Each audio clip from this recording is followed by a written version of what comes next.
Welcome to online classes. So as you all know, we have completed our chapter 1. Today we will discuss chapter 2 of history class 8. इसमें हम क्या करेंगे chapter 2 में 8th history में कि chapter 2 का क्या नाम है from trade to territory the company establishes power. So the East Indian Company we will discuss in this chapter. In this chapter what we will discuss East India Company. So be prepared. So it takes time and you will know all British history in this chapter one by one. So now we will start. So let's start. From trade to territories, the company establishes power. As we study about history, we knew about Aurangzeb was the last of the powerful Mughal ruler. Aurangzeb जो है Mughal rulers में सबसे ज्यादा powerful last ruler माना जाता है. Today, as we know, a very large part of the territory that is now known as India is established control over this part. After his death, जो India है ना उस पर कंट्रोल करता था औरंगजेब, और उसके डेथ के बाद 1707 में many Mughal governors, subedars and many zamindars began asserting their authority and establishing regional kingdom. और जब उसकी डेथ हो गई, जो औरंगजेब है उसकी डेथ हो गई ना, उसके बाद क्या हुआ, तो औरंगजेब की डेथ हो गई तो सारे के सारे बोले अब तो औरंगजेब मर गया, अब हमें हमारा राज्य वापस चाहिए, we want our land back. So they declare their independence day by day. They want to free from the kingdom of Mughal empire. So Delhi could be no longer function as an effective center after emerging of various part of India with powerful regional kingdoms. तो क्या हो गया कि जो दिल्ली था वो अब powerful नहीं रहा इंडिया में रीजनल किंगडम्स के लिए. अब देखिए क्या हो रहा है कि बहादुर शाह जफर है पकड़ लिया गया है इनको. बहादुर शाह जफर इन सबको पकड़ लिया और फिर मार भी दिए इनके सामने इनके सनों को. चलिए ये तो होता रहता है. हम क्या करेंगे, हम यहाँ पे कुछ देखने का प्रयत्न करेंगे. Roots to India in the 18th century में क्या क्या रूट्स थे वो यहाँ पे दिए हुए. अब आ जाइए. तो British a new power of the political horizon was emerged by the second half of the 18th century. 18th century के सेकेंड हाफ तक जो ब्रिटिश पावर है ना वो बहुत ज्यादा टॉप पर पहुंच चुकी. History tells us about coming of the British originally as a small trading company. आप सब जानते हैं हिस्ट्री में जो ये ब्रिटिशर्स हैं, जो ये अंग्रेज हैं, वो कैसे आए थे, वो आए थे एज ट्रेडर्स. वो कैसे आए थे, वो एज ट्रेडर्स आए थे. उन्होंने कहा कि भाई हमें तो ट्रेड करना है, हमें कुछ चीजों पे कंसेशंस दे दो, और उन्हें कंसेशंस दे दिए गए. तो in this chapter what we will discuss about how they came to be masters of a vast empire. तो जब शुरुआत में वो ट्रेडर्स आए थे तो फिर वो वास्ट एम्पायर की को कैसे खड़ा कर लेंगे इंडिया में, वो हम देखेंगे कि वन बाय वन उन्होंने किस तरीके से चीजें जो है करना शुरू करी. ठीक है. ईस्ट इंडिया कंपनी, तो हम किसकी बात कर रहे हैं भाई, हम बात कर रहे हैं ईस्ट इंडिया कंपनी के बारे में. तो ईस्ट इंडिया कंपनी किस तरीके से रूल करेगी वो सारी बातें हम इसमें यहाँ पे करेंगे. चलिए शुरू करते हैं. ईस्ट इंडिया कंपनी को आप सब जानते हैं चार्टर आया था कहाँ से, इंग्लैंड से. तो East India company also known as the honourable East India company. क्या भाई ऑनरेबल लगा देते थे वो, जो इंग्लैंड वाले थे ना वो जो भी थे वो सारे के सारे ऑनरेबल लगा दिया करते थे. ईस्ट इंडिया ट्रेडिंग कंपनी और the British East India company and informally known as John company, company Bahadur, और simply the company. Simply what, company बोल दिया जाता था उसको. Was an English and later British joint stock company. तो शुरुआत में तो वो इंग्लिश कंपनी थी जिसमें ब्रिटेन का बहुत कम पार्टिसिपेशन था क्योंकि वो सिर्फ ट्रेड के लिए आई थी. बट बाद में क्या हुआ, धीरे धीरे ट्रेड के बाद उस पर ब्रिटिशर्स ने अपना कंट्रोल ले लिया. उसे बोला कि आप प्राइवेट नहीं हो, यू आर नाउ अर्स. उन्होंने क्या बोला कि you are now our property, you will be controlled by us, not by you, because now you are a public property, not a private entity. So in 1600, the East India Company acquired a charter from the ruler of England. England से भाई एक charter जो है acquire कर लिया गया, और उसमें क्वीन एलिजाबेथ फर्स्ट जो है ना, उसने ग्रांट कर दिया, granting it the sole right to trade with the East. मतलब ईस्ट इंडिया कंपनी को सोल राइट दे दिया गया, बस आप ही हो जो करोगे ईस्ट इंडिया कंपनी के तौर पे इंडिया से ट्रेड. और इंडिया को उस टाइम पे ईस्ट पे माना जाता था, इस वजह से उन्हें ईस्ट इंडिया कंपनी नाम भी दिया गया. अब that's why we understood about it that there is no other trading group in England could compete with the East India company.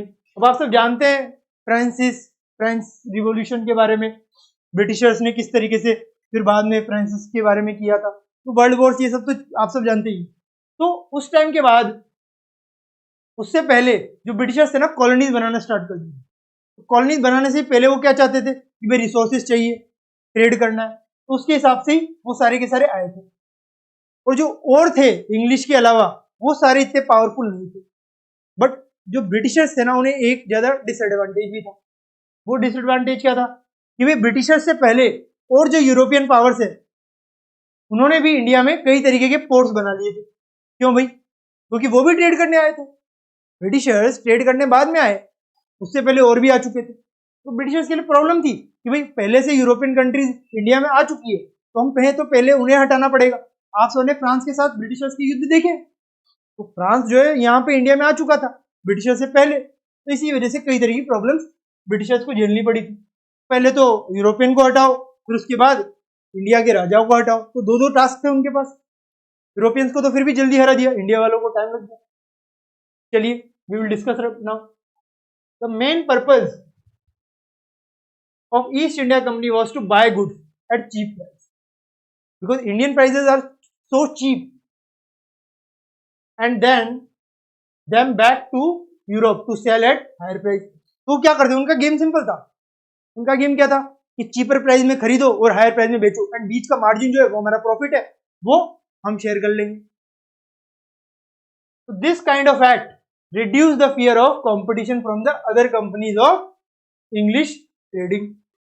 अब चूंकि ईस्ट इंडिया कंपनी को इंडिया में ट्रेड करने का अधिकार मिल गया, और जो बाकी इंग्लिश कंपनीज हैं उन्हें नहीं मिला, तो कंपटीशन कोई था ही नहीं कंपटीशन के लिए.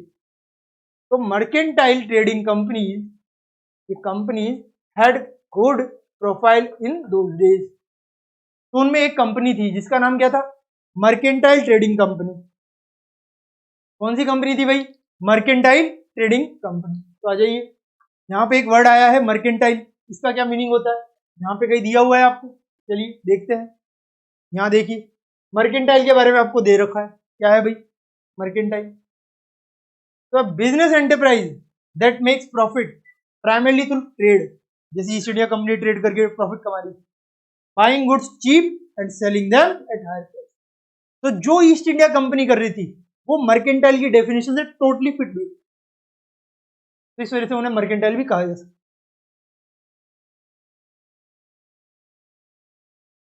Good profile in those days, उनकी अच्छी प्रोफाइल थी वहां. तो however the royal charter could not prevent other European powers from entering the eastern market. अब इंग्लिश जो है वो तो ट्रेड करना चाहते थे. अब जो यूरोपियन पावर्स पहले से एस्टेब्लिश हो चुकी थी इंडिया में, उनको कह रहे थे जो इंग्लिश कंपनी वाले कि भाई अपने गवर्नमेंट से कि भाई जो पहले से यूरोपियन पावर्स इनको कहिए कि यहाँ से निकल जाए. ब्रिटिशर्स नहीं कर सकते थे, जो वहां की क्वीन थी वो नहीं कर सकती. So the Portuguese had already established their presence in the western coast of India. आप सब जानते हैं गोवा, गोवा पे किसका हक था? पौडुचेरी. तो जो पोर्तुगल है ना, इनसे बाद में थोड़ा बहुत ब्रिटिशर्स ने ले लिया होगा, बट उससे पहले फ्रांस ने भी लिया होगा. बट जो सबसे पहले लिया पोर्तुगीज आए थे, उन्होंने गोवा वगैरह इन सब में पौडुचेरी में ले लिया. बट फिर ब्रिटिशर से युद्ध हो गया, हार गए तो फिर देना पड़ा. फ्रांस से युद्ध हुआ तो उनके सामने भी हार गए तो देना पड़ा. इस तरह की चीजें होती रही. And had their base in Goa, जैसे मैंने बताया गोवा में बेस बना लिया उन्होंने. By the time the first English ship sail down the west coast of Africa, जिसे कैप ऑफ गुड होप, जैसे हम आज के टाइम में कैपटाउन कहते हैं ना, कैप ऑफ गुड होप क्या हो जाता था, वो साउथ अफ्रीका की बात हो रही है। Round the cap of Good hope and cross the Indian ocean. तो किस तरीके की चीजें होती थी यहाँ पे, आप देखिए, यहाँ पे ये बताया हुआ, ये देखिए, इस मैप को देखिए। ब्रिटिशर्स कहाँ पे है? ब्रिटिशर्स है यहाँ पे, तो उन्हें जाना है इंडिया। कहाँ से जाएंगे? इस टाइम पे इधर से तो कोई रूट होता नहीं था, अब तो यहाँ से चल जाते हैं इजिप्ट के बीच में से, बट पहले ऐसा रूट नहीं था। तो कहाँ से उनकी यात्रा होती थी? वो आते थे ब्रिटिशर्स शिप से, यहाँ से आते थे। ये देखिए, ये वाला जो है ना, ये आपको बता रखा है किसके बारे में, कि फर्स्ट रूट के बारे में। यहाँ से आए, ये आपका फर्स्ट रूट है कैप ऑफ गुड होप से, फिर इंडिया की तरफ आ गए, इंडिया की तरफ आए केप ऑफ गुड होप से, यहाँ पे चले गए और यहाँ से उन्होंने ट्रेड करना शुरू कर दिया। तो इस तरीके से ब्रिटिशर्स को आना पड़ता था। ये यहाँ पे हमें वो रूट बता रहा है। चलिए आगे चलते हैं। आगे किसकी बात हो रही है? We will discuss all of these things right now. तो सबसे पहले कौन आया भाई? आए तो कई सारे लोग थे, मगर सी से किस तरीके से आया? तो 1498, कब? 1498 Vasco D gamma, Portuguese explorer who had discovered this sea route to India। ये जो सी रूट है ना, मैंने अभी बताया आपको, केप ऑफ गुड होप से, तो सबसे पहले कौन आया था इस केप ऑफ गुड होप के रास्ते इंडिया? तो वो था पोर्तुगल। पोर्तुगल आया था। पोर्तुगल कहां पे भाई? यहाँ पे आ जाइए, ये आप देख रहे हैं, इधर स्पेन है, इधर यहाँ पे कहीं पोर्तुगल है। कहां पे? इधर कहीं पोर्तुगल है। अब यहां से केप ऑफ गुड से होते हुए सबसे पहले इंडिया आ गया। कौन? Vasco D gamma. चलिए आ गया वास्को डी गामा। तो अब इसके बाद क्या हुआ भाई? आने के बाद क्या किया उसने? ट्रेड किया, और क्या किया? आप सब जानते हैं पोर्तुगीज क्या क्या लाए थे, टोबैको वगैरह इंडिया में ले आए थे वो। तो द डच, उसके बाद डच भी आए थे। Dutch too were exploring the possibilities of trade in Indian Ocean and soon the French traders arrived on the scene by the early 17th century. तो देखिए सब आ रहे हैं, डच भी आएंगे। डच कौन से? जो आज के टाइम पे आप सब देखेंगे फिनलैंड के, नॉर्वे के, स्वीडन के जो लोग होते हैं ना, वो डच कहलाते हैं। जो नॉर्वे स्वीडन के लोग हैं वो क्या होते हैं? वो डच कहलाते हैं। ठीक है, तो वो सब कहां पे थे? वो सब थे इंडियन ओशन से होते हुए आ रहे, और आ गए भाई, पहुंच गए इंडिया में ट्रेड करने के लिए। सबका रास्ता खुला है, आ जाइए ट्रेड करिए इंडिया में। और फिर ब्रिटिशर्स आए तो सबको देखकर वो शौक में थे, तो भाई हम तो बहुत लेट हो गए, पहले ही कई सारे आ चुके हैं। अब the fine qualities of cotton and silk produced in India, pepper, cloves, cardamom, इलायची होती है ना, cardamom, and cinnamon, too were in great demand. ये सब ग्रेट डिमांड में थे। And had a big market in Europe, Europe में big market था भाई इनका। The problem was that all the companies were interested in buying the same thing. अब problem क्या थी? प्रॉब्लम ये थी कि जितनी भी कंपनीज थी वो इंटरेस्टेड थी इस थिंग को बाय करने में, इसको कॉटन सिल्क वगैरह को बाय करने में, जो है सारी की सारी कंपनी जो है इंटरेस्टेड थी, क्योंकि इंडिया में वैसे ही बहुत ज्यादा प्रोडक्शन हो रहा था। अब competition of purchasing of goods pushed up the prices eight which those goods could be earned among the European companies. तो प्राइस जो है हाई होगी भाई, जो डिमांड बढ़ेगी तो प्राइसेस तो बढ़नी स्वाभाविक है। वही हुआ यहाँ पे। The only way the trading companies could flourish was by eliminating competitors. और सिर्फ एक ही तरीका था अपना प्रॉफिट और अपना सिक्का जमाने का, तो दूसरी कंपनीज को यहां से निकालो। In between the trading companies the urge to secure markets therefore lead to fierce battle. तो मार्केट्स को कैप्चर करने के लिए कई तरीके के बैटल्स आखिरकार होने लग गए। भाई क्या चाहिए? मार्केट चाहिए। कैसे मिलेगा? दूसरी कंपनी को हराओ और मार्केट ले जाओ। दे रेगुलरली, दे क्या करते थे? They regularly sank each other ships, हर किसी के शिप को डुबा देती थी। Blockaded routes and prevented rival ships from moving with supplies of goods from 7th century to 18 century. तो 7 से 8 सेंचुरी के बीच में जितने भी शिप्स वगैरह ये सब आते थे राइवल कंपनीज के, उन सबको वो सब हटा देते थे, डुबा देते थे, कब्जा कर लेते थे, ब्लॉकेड कर देते थे, वो सारे काम किया करते थे ताकि उनका ट्रेड अफेक्ट हो और हमारा ट्रेड फ्लरिश करे। तो इन सबका यही कारण था भी। ट्रेडिंग पोस्ट वर प्रोटेक्टेड थ्रू फोर्टिफिकेशन। जो ट्रेडिंग रूट्स थे ना उनको प्रोटेक्ट कैसे किया गया अभी। अब आप सब जानते हैं कि ट्रेडिंग जो है पोस्ट होती है हर जगह की, उनको कैसे प्रोटेक्ट किया जाए। और trade was carried on with arms that time not like today. Trade को कैसे करा जाता था, हाथों के सहारे बड़ी मुश्किल से किया जाता था, आज के तरीके से नहीं, इसमें मुश्किल होती। Carrying on profitable trade and fortifying settlements efforts also led to intense conflict with local rulers। अब आप किसी और की जमीन पर फोर्टिफाई करोगे, कुछ किले वगैरह बना दोगे, तो रूलर तो बोलेगा ना भाई जमीन हमारी, किले आप कैसे बना रहे हो, हम ये किले तोड़ देंगे अगर आप ज्यादा करोगे तो। यही सारी बातें चलती रहती थी, कन्फ्लिक्ट होता था, इंटेंस हो जाता था, कभी बातों ही बातों में झगड़े हो जाते थे, लड़ाइयां हो जाती थी। तो therefore the company found it difficult to separate trade from politics. जब ये सारे झगड़े होने लग गए तो कंपनी को लगा कि भैया पॉलिटिक्स तो करनी पड़ेगी वरना हमें सॉल्यूशन नहीं मिलने वाला। तो ट्रेड करने से सिर्फ सॉल्यूशन नहीं होगा, पॉलिटिक्स भी करनी पड़ेगी। Let's read how this happened. अब हम देखते हैं कि भाई किस तरीके से ये सब हो गया। आ जाइए, अब हम शुरू करेंगे ईस्ट इंडिया कंपनी का ट्रेडिंग पॉलिसीज का। वही फरमान वगैरह जारी करने वाले चीजें कर देते थे कि भाई ये फरमान है, आज ये करोगे, कल वो करोगे। लोग मानते नहीं थे तो उनको सुला दिया जाता था, मतलब मार दिया जाता था।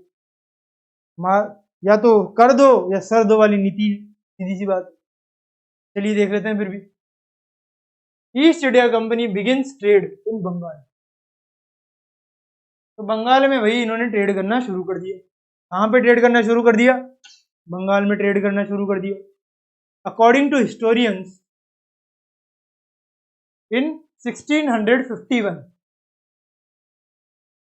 सबसे पहले बंगाल में ट्रेड किया था भैया, ये आपको ध्यान रखना, बहुत काम की चीज है आपके लिए कि बंगाल में सबसे पहले ट्रेडिंग हो रही है।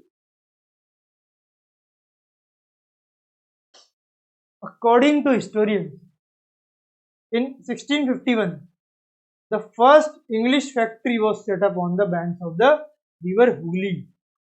हुगली कहाँ पे है? हुगली है वेस्ट बंगाल में। हुगली रिवर कहाँ है भाई? वेस्ट बंगाल में। तो सबसे पहले एक इंग्लिश कंपनी कहाँ पे सेटअप हुई? वो हुई हुगली में, फैक्ट्री लगा दी इंग्लिश वालों ने। This was the base from which the company's traders, known at the time as factors, operated। तो इस जगह पे कंपनी जो है ट्रेडर्स को इस तरीके से पहचान दी थी कि भाई फैक्टर्स हैं, ये क्या है? ये हमारे फैक्टर्स हैं और कुछ नहीं है। ये हमारे जो है फैक्टर्स हैं एक तरीके से देखा जाए। अब चूंकि ये फैक्टर्स हैं तो कई तरीके की चीजें तो होनी स्वाभाविक है। चलिए देखते हैं। The factory had both of these। It had offices where company officials sat and a warehouse where goods for export were stored। एक तरीके से देखा जाए तो गुड्स को स्टोर करके रखते थे, वेयरहाउस था, कंपनी ऑफिशियल के बैठने के लिए वो सारी चीजें थी। ये सब बना रखा था इन्होंने, तो भाई सुविधाएं भी देंगे आपको, आइए तो सही एक बार। तो लोग आते गए। The company persuaded traders and merchants to come and settle near the factory as expanded trade। आओ और यहाँ बस जाओ और ट्रेड करो, यही बात कंपनी दोहराती रहती थी। अब राजाएं कुछ बोले तो राजाओं को बोलते थे भाई पैसे ले लो, हमें तो ये चाहिए, जमीन दे दो। तो बाय 1696 1696 it began building a fort around the settlement. एक किला बनाने लग गए, सेटलमेंट्स तो कर ही रहे थे, उन्होंने सोचा भाई किला बना लिया जाए और वहां पे राज करना जरूरी है। क्या है भाई राजिंग? मतलब राजिंग वाजिंग कुछ नहीं है, राजा का राज होना जरूरी है। वही बातें यहाँ पे करी जा रही है। After 2 years of this event, it bribed Mughal officials into giving zamindari of the company over 3 villages. तो क्या हुआ कि उन्होंने ब्राइब किया मुगल ऑफिशियल्स को, भाई हमें राइट दो, तो उन्होंने जमींदारी राइट्स ले लिए 3 विलेजेस पे क्या ले लिए भाई, जमींदारी राइट्स ले लिए. अब Calicut was one of these which later grew into the city of Calcutta. Calicut जो है वो बाद में सिटी ऑफ कलकत्ता के रूप में बढ़ गया, and we known today it as Kolkata. और जिसे हम क्या जानते हैं कोलकाता के नाम से, हुगली रिवर वहीं पे, ये सारी चीजें.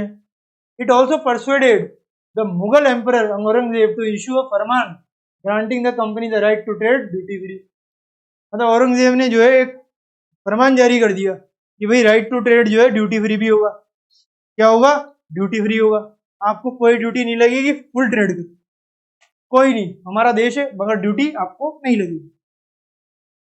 क्योंकि वैसे भी हम तो जाने वाले हैं, तो चलो ड्यूटी फ्री करके आपको कुछ देके जाए. मगर इन्होंने दे तो दिया मगर जनता का पूरा ले लिया.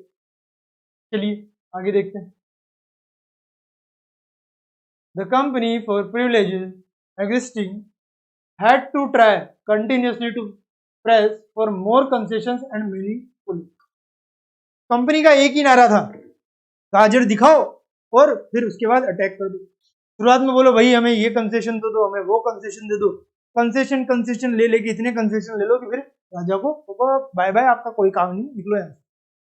ये सारी इनकी प्लानिंग थी. शुरुआत में नहीं थी, बाद में धीरे धीरे हो गई.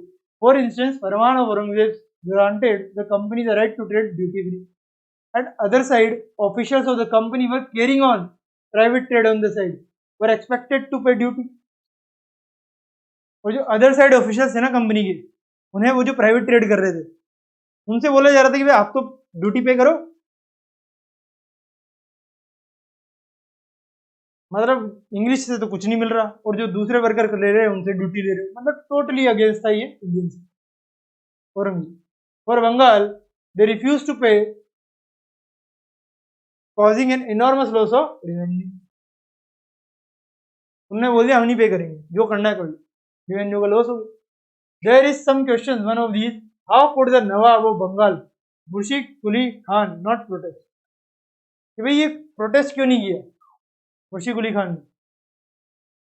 ये बहुत बड़ी चिंता वाली बात है कि भाई नवाब जो था मुर्शिद कुली खान, उसने कोई प्रोटेस्ट ही नहीं किया जब ये बंगाल में ये सारी चीजें कर रहे थे और औरंगजेब फरमान जारी कर रहा था. तो how trade led to battle, किया होगा तभी तो बैटल हुआ. कई सारे नवाबों ने किया ही होगा बाद में, ये नहीं तो किसी और नवाब ने कर दिया. How trade led to battle, किस तरीके से जो ट्रेड है वो बैटल्स में बदल गया. In between the company and the Nawab intensified through the early 18th century. Company और नवाब के बीच में जो ठग वॉर चल रही थी वो इंटेंसिफाई हो गई. तब शुरुआत की 18th सेंचुरी में, after the death of Aurangzeb, as the other regional powers were doing at that. The Bengal nawab had to assert their power and autonomy. वे हमें ऑटोनॉमी है, हमारे पास आपकी कोई पावर नहीं है, आप हमें पपेट मत बनाओ. Ali Vardi Khan and then Sirajuddin as the Nawab of Bengal were followed to Murshid Quli Khan. All of them were strong rulers and refused to grant the autonomous company concessions. कि हम concession कोई नहीं देंगे. Denied it any right to mint coins and stopped it from extending its fortification. Demanded large tributes for the company's right to trade. भाई हमें कई सारा पैसा दो अगर ट्रेड करना है तो, वरना कुछ नहीं मिलेगा. नवाब ने बोल दिया था सब. From the Bengal government of huge amounts of revenue and undermining the authority of the Nawab, claimed that the company was depriving by them because of accusing the company of decedents. The company को जो है वो ऐसे ही नीचा दिखाने की कोशिश कर रहे हैं. It was trying to humiliate the Nawab and his officials, refusing to pay taxes and writing disrespectful letters. लिखते थे कि भाई ये कर देंगे, वो कर देंगे, आपको खत्म कर देंगे. ये सारी चीजें होने लग गई थी. तो कंपनी जो है वो उन्हें डरा रही थी नवाबों को कि आपकी हालत खराब कर देंगे, कुछ करो. So the company on its part declared that the unjust demands of the local officials were ruining the trade of the company and trade could flourish only if the duties were lifted. भाई आप सबको कुछ पता नहीं, पढ़े लिखे हो नहीं, हम बोल रहे हैं वो करो तभी बात बनेगी सब में. It was also convinced that to expand trade it had to enlarge its settlements, buy up villages and rebuild its. मतलब सबको कन्विंस करने की कोशिश करी उन्होंने कि भाई हम ये सब करेंगे तभी होगा. The conflict led to confrontations and finally culminated in the famous Battle of Plassey. और फिर बाद में जब बहुत ज्यादा बढ़ गया वही बैटल ऑफ प्लासी हो गया. अब बैटल ऑफ प्लासी के बारे में हम नेक्स्ट पार्ट में करेंगे. तब तक के लिए thank you very much. Have a nice day.